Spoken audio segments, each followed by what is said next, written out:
Ils brillaient sur le grand écran, gagnaient des cachets astronomiques, et la nation les adorait sans réserve. Tous les fans présumaient automatiquement que ces stars adulées vivaient dans un luxe permanent et une prodigalité sans limite. La réalité derrière les portes bien closes de leurs appartements était pourtant absolument stupéfiante. Au lieu de dépenser, ils comptaient chaque centime et cachaient jalousement leur fortune colossale jusqu'au dernier souffle. Aujourd'hui, nous révélons 10 icônes célèbres du cinéma et du théâtre français des années 60 à 90, dont l'incroyable obsession pour l'économie ne connaissait aucune limite. Avant de commencer, abonnez-vous et écrivez dans les commentaires l'avarice de qui vous surprendra le plus aujourd'hui.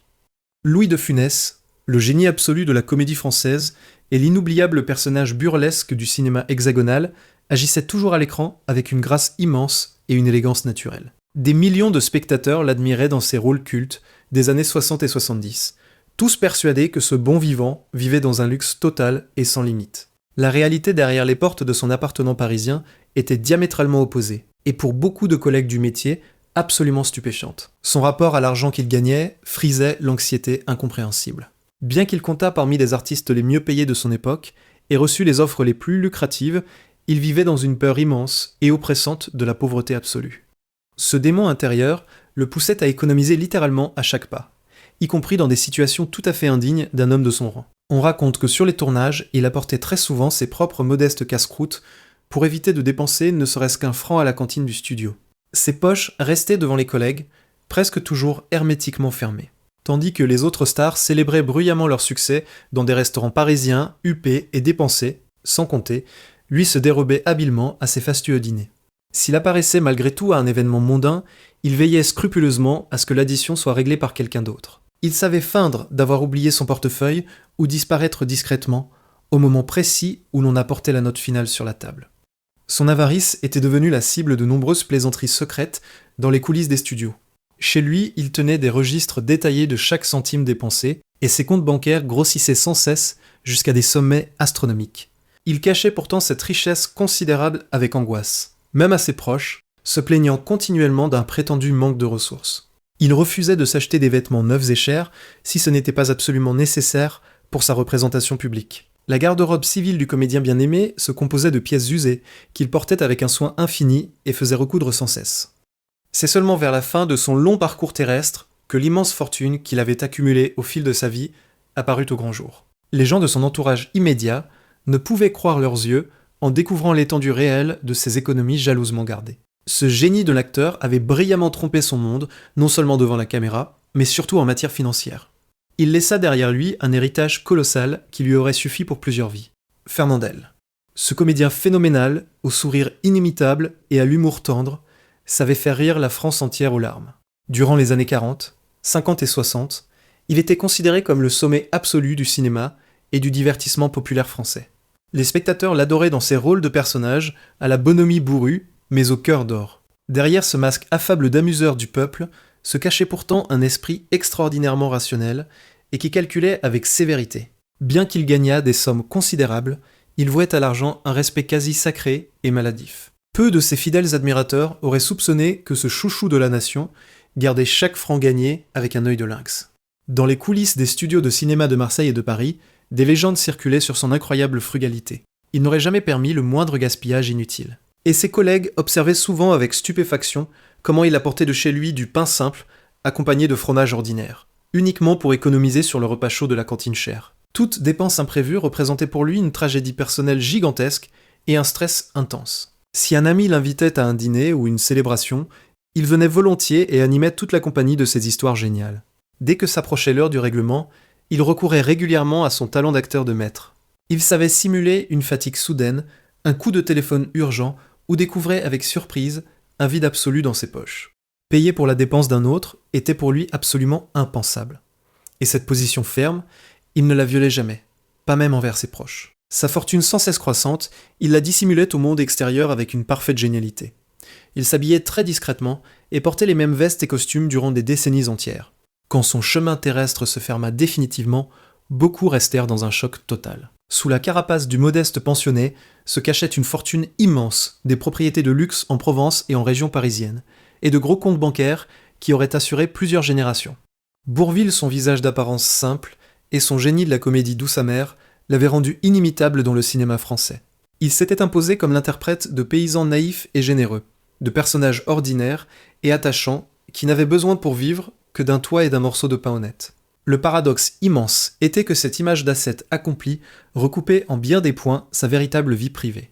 Tandis que ses collègues brillaient avec des voitures neuves, lui construisaient intentionnellement et méthodiquement une aura de pauvreté totale. Il appartenait à l'élite absolue des acteurs français et son agenda débordait des meilleures offres de travail durant des décennies incroyables.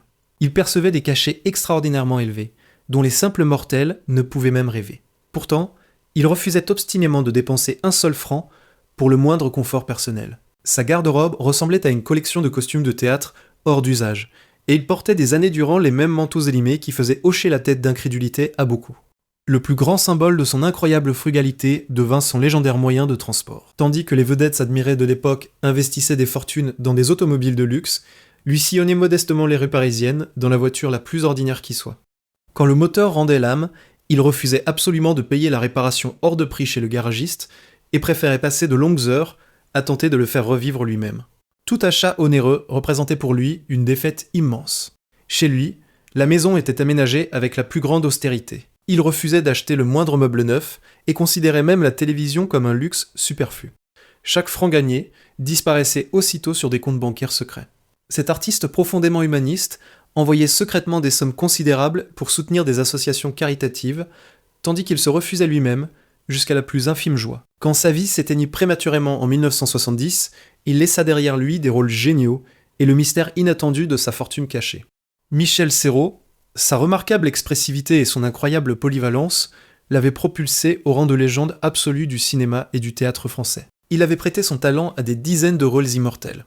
Tous ses admirateurs fidèles présumaient automatiquement que cet homme au charisme immense habitait des demeures fastueuses. La réalité derrière le rideau de sa carrière extraordinairement réussie offrait un tableau absolument stupéfiant et diamétralement opposé. C'était l'incarnation de la vieille école du spectacle, celle qui avait traversé des débuts extraordinairement difficiles, ce qui avait laissé des traces ineffaçables sur son âme. Bien qu'au cours des années 70 et 80, il gagna de véritables cachets royaux pour ses interprétations inoubliables, sa vie quotidienne ressemblait davantage à l'existence d'un étudiant très pauvre. Il souffrait d'une peur immense et totalement irrationnelle de perdre un jour à l'improviste toutes ses économies accumulées avec peine. Cette frayeur panique du portefeuille vide le poussait à des mesures d'économie absolument extrêmes, devant lesquelles ses collègues acteurs hochaient souvent la tête avec incrédulité. Il refusait catégoriquement les taxis coûteux et préférait se serrer discrètement dans les wagons bondés du métro parisien, même si les gens le reconnaissaient immédiatement. Les studios de cinéma et les salles de répétition connaissaient bien sa notoire réticence à dépenser le moindre centime pour un rafraîchissement dans les cantines du coin. Il apportait régulièrement de chez lui des tartines soigneusement emballées et de l'eau ordinaire, pour éviter la dépense onéreuse dans les restaurants. Si quelqu'un l'invitait malgré tout à prendre un café, il savait, avec une maîtrise magistrale et un sourire discret, arranger la situation, de sorte que l'addition finale soit toujours payée à coup sûr par la partie adverse. Chaque franc gagné partait immédiatement dans des livrets d'épargne secrets, dont souvent même ses parents les plus proches n'avaient aucune idée. Quand sa vie prit fin en 2007, les héritiers restèrent dans un choc total face au niveau astronomique des économies que ce comédien génial avait secrètement accumulées. Jean Gabin. Son regard mélancolique et son génie pour un humour extrêmement fin avaient fait de lui l'un des acteurs les plus aimés de toute une génération. La France l'adorait dans des rôles de père compréhensif, de roi sage et d'hommes ordinaires éprouvés par la vie. Bien qu'à l'écran il donnât l'impression d'être un être immensément bienveillant et généreux. Sa véritable vie personnelle était accompagnée d'une anxiété constante et très contraignante à l'égard de tout ce qui pouvait survenir. Cette fameuse et universellement connue inquiétude ne se manifestait pas seulement chez lui par une surveillance incessante de son propre état de santé, mais se reflétait de manière extraordinairement forte dans son rapport à l'argent. Dans les années 50 et 60, il était parmi les artistes les mieux payés de France. Mais il se préparait continuellement au pire scénario possible. La peur d'une maladie soudaine, d'une fin inattendue de carrière et de la pauvreté qui s'ensuivrait le poussait à économiser avec un acharnement presque fanatique. Tandis que de nombreux collègues acteurs savouraient à plein poumon la gloire chèrement acquise, achetaient des automobiles de luxe et construisaient de somptueuses villas. Lui refusait obstinément et catégoriquement de dépenser un franc de plus que le strict nécessaire. Il avait trouvé refuge dans une ferme simple et modestement meublée, en Normandie, où il passait la majeure partie de son temps libre. Toute dépense ostentatoire et inutile pour des vacances chères ou des équipements ménagers modernes représentaient à ses yeux un péché inexcusable.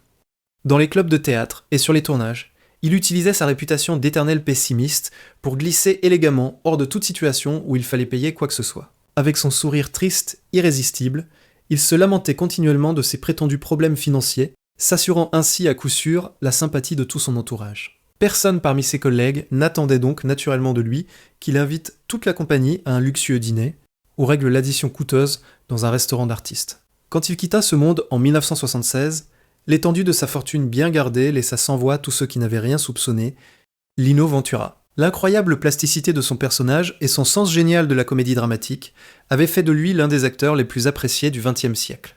Sur les planches du théâtre, comme devant la caméra, il avait incarné des centaines de rôles inoubliables que toutes les générations de spectateurs continuent d'aimer. Bien qu'à l'écran il apparaisse souvent dans des costumes de nobles élégants ou d'inspecteurs implacables, sa véritable vie privée ressemblait davantage à l'existence d'un fonctionnaire extrêmement économe et mesuré. Ce maître de l'intensité dramatique portait en lui de profondes traces de son enfance difficile d'immigré italien en France.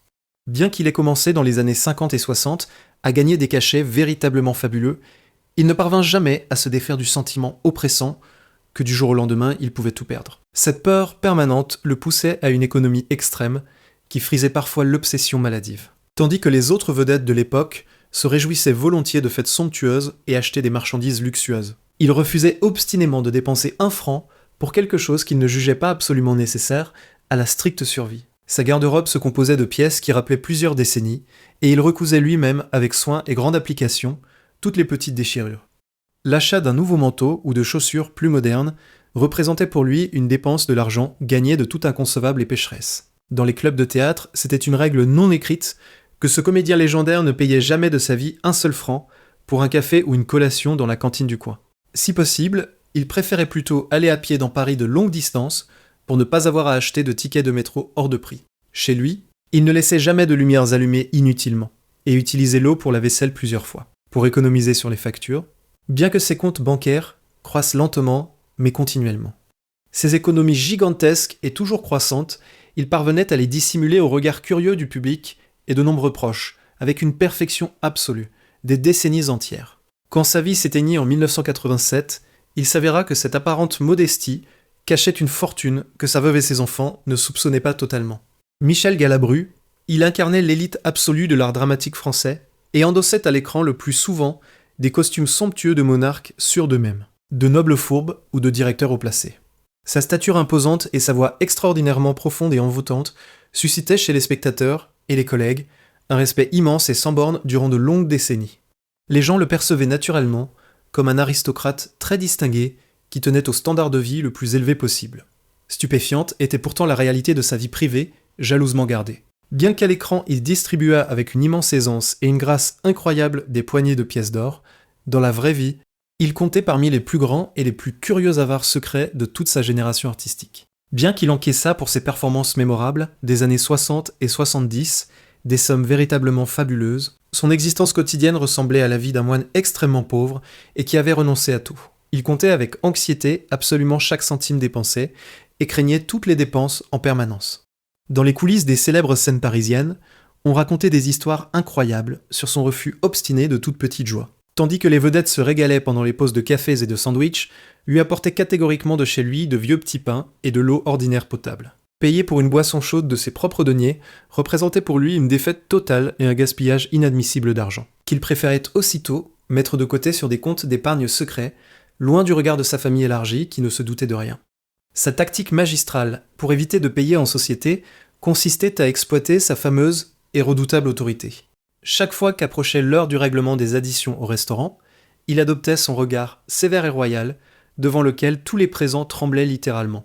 Peu de gens se permettaient de rappeler à ce barde vénéré et vieillissant qu'il devrait contribuer à l'addition. La plupart préféraient, avec grand respect et humilité, régler la totalité des consommations à sa place. Chez lui, il maintenait des conditions absolument spartiates. Durant les mois d'hiver, il refusait catégoriquement de chauffer à une température agréable et lisait le soir, avec soin, les scénarios envoyés à la lumière d'une seule ampoule très faible. Sa fortune fabuleuse, il l'accumulait ainsi dans un silence et un secret absolu jusqu'au terme de son vénérable parcours. Quand sa puissante voix se tut pour toujours en 2015, la richesse incroyable sur laquelle il avait si parfaitement et si convaincamment menti toute sa vie parut au grand jour. Jacqueline Maillan, son rire puissant et absolument inimitable parvenait à illuminer et remplir à coup sûr toutes les scènes de théâtre et de cinéma. La France l'admirait des décennies entières comme une femme extraordinairement énergique, cordiale et généreuse, qui aimait la vie, les grandes fêtes et la bonne cuisine. Tous ses fans et de nombreux collègues du métier vivaient dans la conviction totale et inébranlable que cette dame impétueuse dépensait ses cachets immenses à pleine main. La réalité était pourtant diamétralement opposée. Derrière le masque de l'hôtesse extrêmement accueillante et de la comique éternellement souriante, se cachait une femme avec une approche très rationnelle et dure de ses finances personnelles. Sa carrière fulgurante, dans les années 60 et 70, lui apportait des gains véritablement astronomiques. Mais elle recomptait chaque franc gagné avec une pédanterie presque incroyable. Une peur intérieure puissante du manque possible la hantait sans cesse, portée en elle depuis ses débuts extraordinairement difficiles. Bien que pour ses amis les plus proches, elle pût parfois organiser de somptueux festins, dans la vie quotidienne ordinaire, elle se comportait comme une immense avare. Les courses alimentaires courantes devenaient pour elle un véritable combat pour chaque sou économisé. Elle n'hésitait pas à passer de longues heures à parcourir les marchés et boutiques les moins chers de tout Paris, pour ne pas payer un franc de plus que ce qui était absolument nécessaire. Les vendeurs la redoutaient souvent, à cause de ses négociations implacables et dures. Sa garde-robe civile et soigneusement cachée ne correspondait pas du tout au statut de l'une des plus grandes stars de notre cinéma. Tandis que devant les caméras qui clignaient, elle changeait sans cesse des costumes les plus luxueux. Dans l'intimité absolue de son appartement, elle portait des décennies durant de vieux pulls et souvent très élimés. Toute dépense pour des vêtements modernes ou des cosmétiques inutiles représentait pour elle un péché inexcusable, et de l'argent jeté par les fenêtres. De l'argent qu'elle aurait préféré déposer immédiatement dans une banque sûre et de confiance. Son immense désir d'accumulation de richesses, soigneusement dissimulé, se manifesta pleinement au moment où elle quitta définitivement ce monde en 1992. Les héritiers et les avocats restèrent dans un choc total quand ils commencèrent à découvrir progressivement l'étendue de sa fortune secrète et de ses économies colossales sur de nombreux comptes. Cet artiste légendaire avait brillamment trompé tout son entourage, toute sa longue vie, et avait emporté sa fortune de plusieurs millions, comme un immense secret dans la tombe. Jean Rochefort. Ce grand-père de contes de fées extrêmement doux et éternellement souriant représentait pour un immense nombre de spectateurs l'incarnation absolue de la bonté humaine et du dévouement total. Sur le grand écran et sur les planches du théâtre, il parvenait des décennies entières à dispenser une joie immense, de la sagesse et un amour pur. La grande majorité de la France le percevait donc comme un être extraordinairement généreux qui se serait donné avec joie pour les autres. Sous la carapace de cet homme adoré de tous se cachait en réalité une personnalité tout à fait différente, dont le rapport incroyable à la propriété personnelle laissait parfois sans voix même les collègues les plus proches. Bien qu'il se comptât parmi les artistes les plus importants de sa génération, et que ses revenus réguliers atteignissent des sommets absolument astronomiques, dans sa vie personnelle, il se comportait comme le plus pauvre et le plus désespéré des hommes, sur tout le boulevard des Capucines. Son obsession pour l'accumulation d'argent prenait au fil des années des proportions presque comiques. Dans les loges des théâtres et sur les plateaux de tournage, il était rapidement devenu de notoriété publique que ce comédien légendaire ne payait jamais de sa vie un seul franc pour un café ou une petite collation dans la cantine locale. Si se tenait une célébration importante ou une première, il utilisait sa position d'ancien immuable, reconnu et vénéré. Avec une immense noblesse et un sourire affable, il parvenait toujours à arranger les choses pour que la totalité de la dépense pour sa personne soit réglée avec fierté et immense déférence par des collègues bien plus jeunes.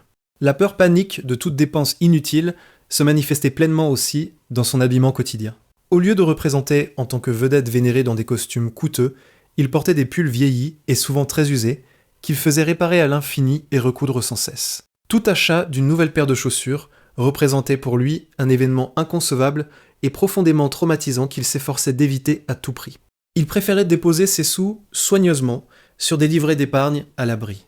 Ce gouffre incroyable entre son masque public bienveillant et la dure réalité privée resta pour les gens ordinaires un secret jalousement gardé des décennies entières. Ce grand-père de contes de fées en apparence modeste laissa derrière lui une fortune immense et inattendue qu'il avait si méticuleusement et anxieusement dissimulée pendant toute sa longue et extraordinairement réussie vie. Philippe Noiret.